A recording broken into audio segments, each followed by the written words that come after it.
अस्सलाम वालेकुम दोस्तों। आपको इस चैनल पर हर चीज़ बिल्कुल सिंप्लीफाइड मिलेगी और आपको हर टॉपिक को लंबे अरसे तक मेमोराइज़ कर सकते हैं, जो कि आज के दौर का सबसे बड़ा मसला है कि हम टॉपिक को लंबे अरसे तक किसी भी टॉपिक को मेमोराइज़ नहीं कर पाते और हमें बार बार उसको रिवाइज़ करना पड़ता है। सो बिना टाइम वेस्ट किए हम अपने टॉपिक को स्टार्ट करते हैं। टॉपिक का नाम है न्यूक्लियस।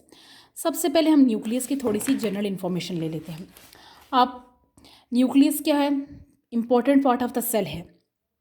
एनिमल्स में न्यूक्लियस जो होता है वो मिड में होता है बिल्कुल सेल के, और प्लांट्स में जो होता है वो न्यूक्लियस जो होता है वो स्लाइटली थोड़ा सा सेंटर से जो होता है वो थोड़ा सा स्लाइटली खिंचा खिंचा सा दूर सा रहता है, और इसकी वजह यह है कि इसका लार्ज सेंट्रल वैक्यूल है।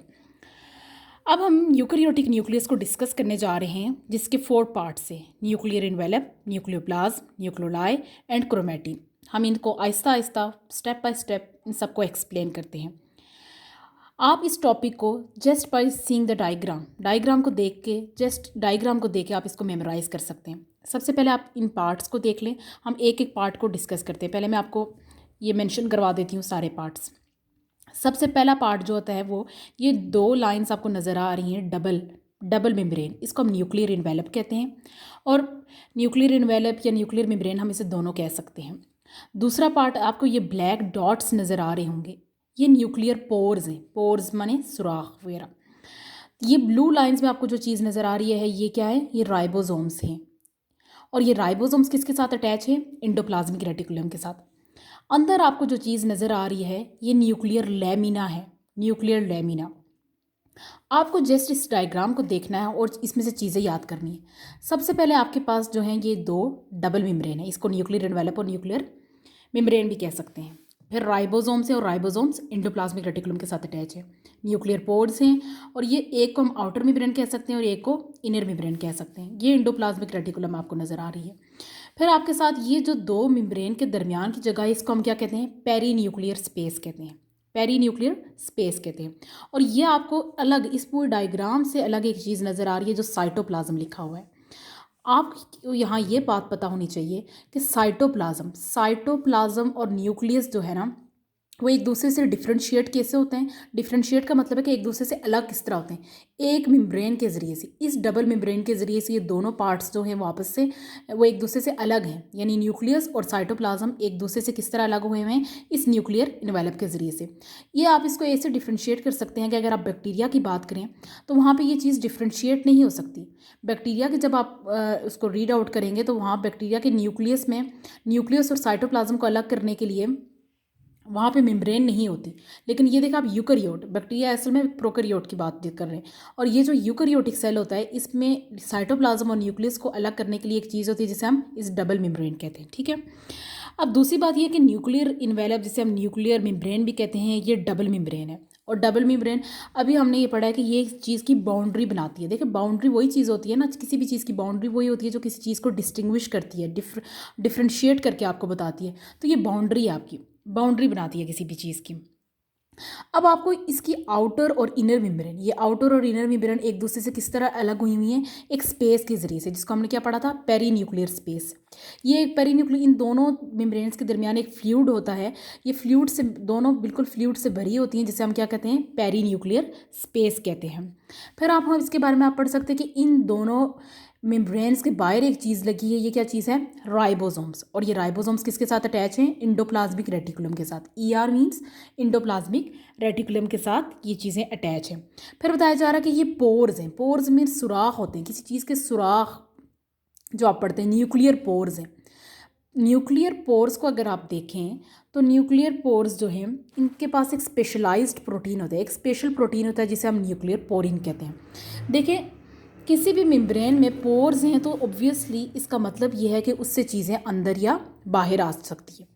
इसमें से चीज़ें क्या करती हैं? साइटोप्लाज्म से चीज़ें इन पोर्स के ज़रिए से अंदर और बाहर आती हैं। देखिए आप ये न्यूक्लियस का पोर्शन पढ़ रहे हैं, इसमें यह होगा कि साइटोप्लाज्म से चीज़ें इन पोर्स के ज़रिए से अंदर जाएंगी और इन पोर्स के ज़रिए से चीज़ें न्यूक्लियस से बाहर इस साइटोप्लाज्म में आएंगी।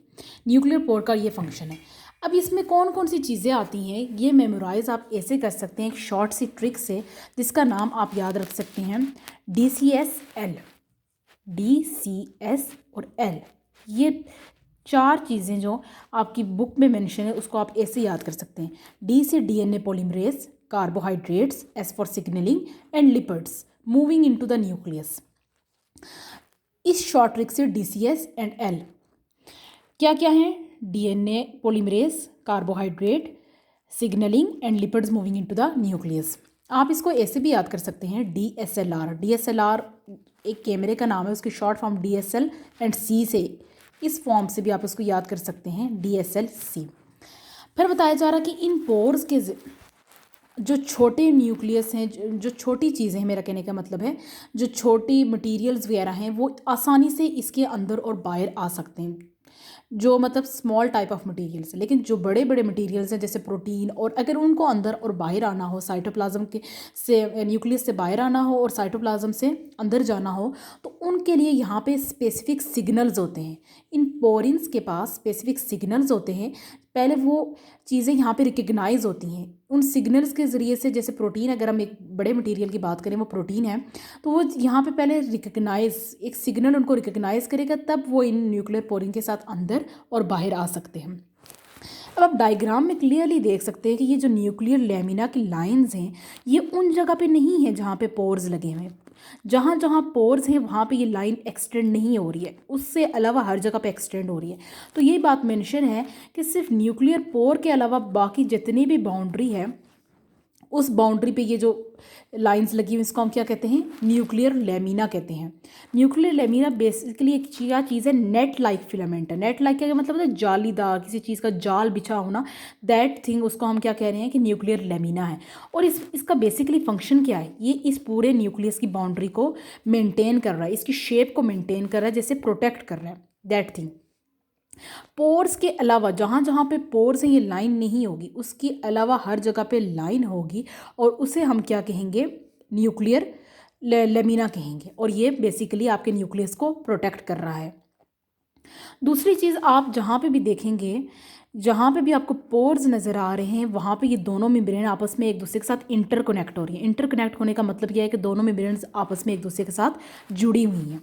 क्या मतलब हुआ कि जहाँ जहाँ पर ये आपको ब्लैक डॉट्स यानी ये न्यूक्लियर पोर नज़र आ रहे हैं, वहाँ पर ये दोनों मेम्ब्रेन आपस में मिल रही हैं और किसी जगह पर नहीं मिल रही।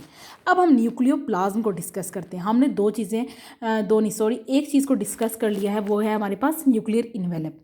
Second thing is nucleoplasm. हम न्यूक्लियोप्लाज्म को कैसे डिस्कस कर रहे हैं?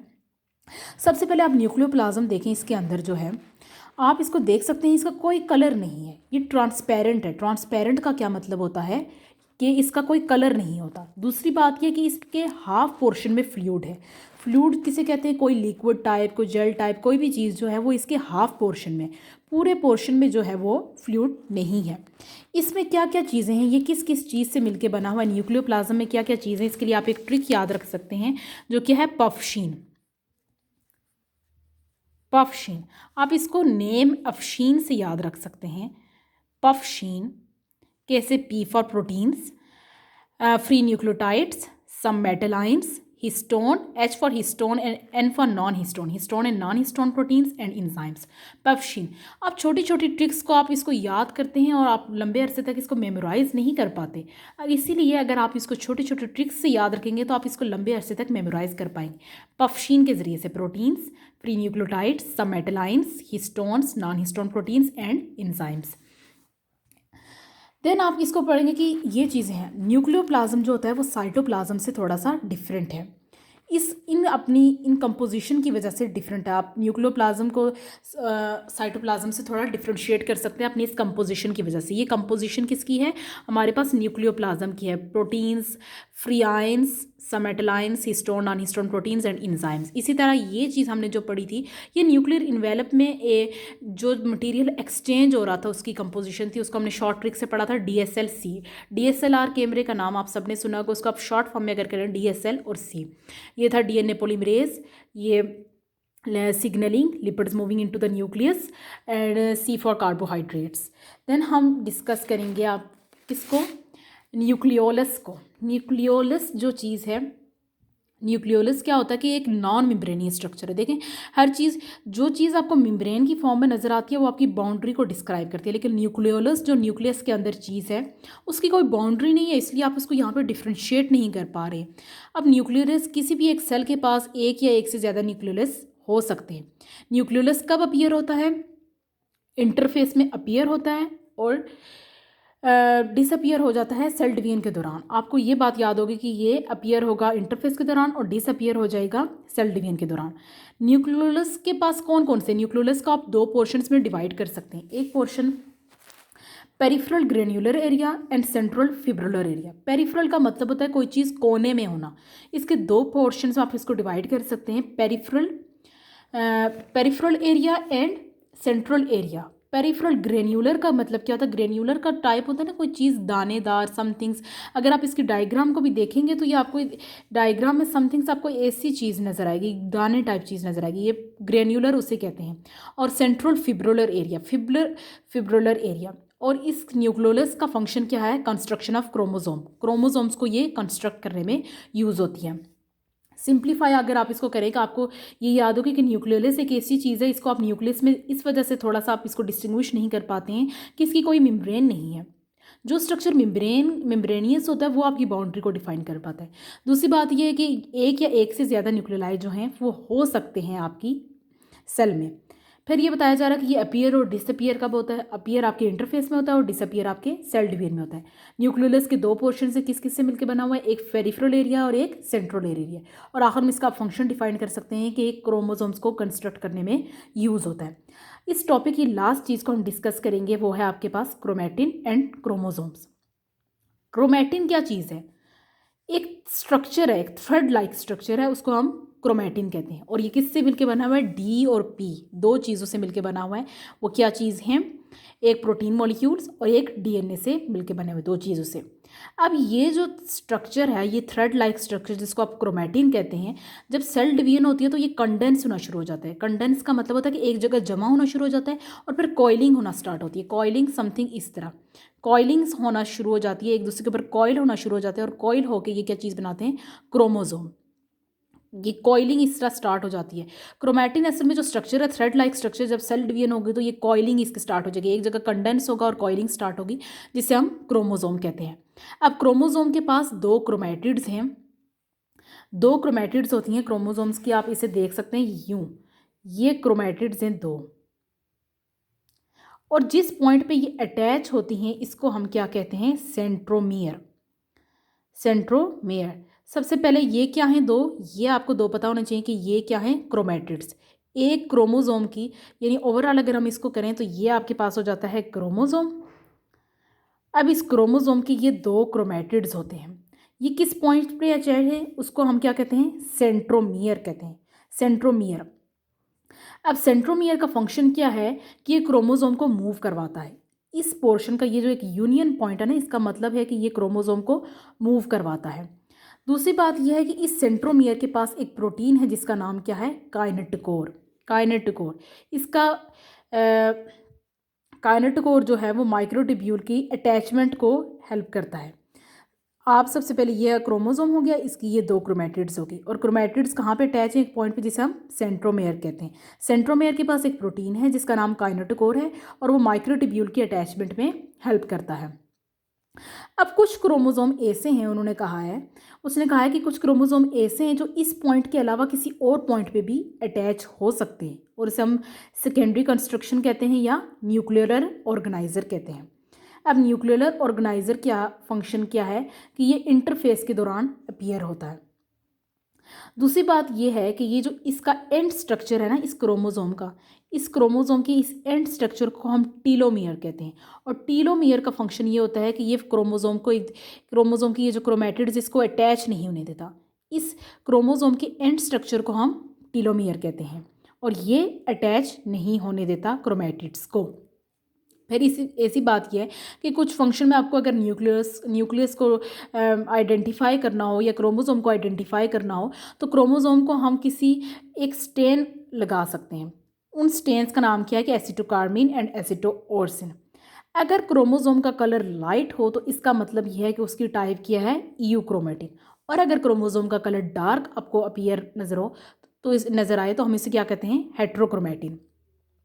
इस क्रोमोसोम के पोर्शन में सिंपल ये बातें, आपको कुछ बातें याद रखनी है कि ये आपके पास है ओवरऑल क्रोमोसोम है, ये इसके दो पोर्शन जो हैं वो क्रोमैटिड्स हैं। क्रोमैटिड्स एक दूसरे के साथ अटैच कहाँ पे हुए हैं, सेंट्रोमियर पे।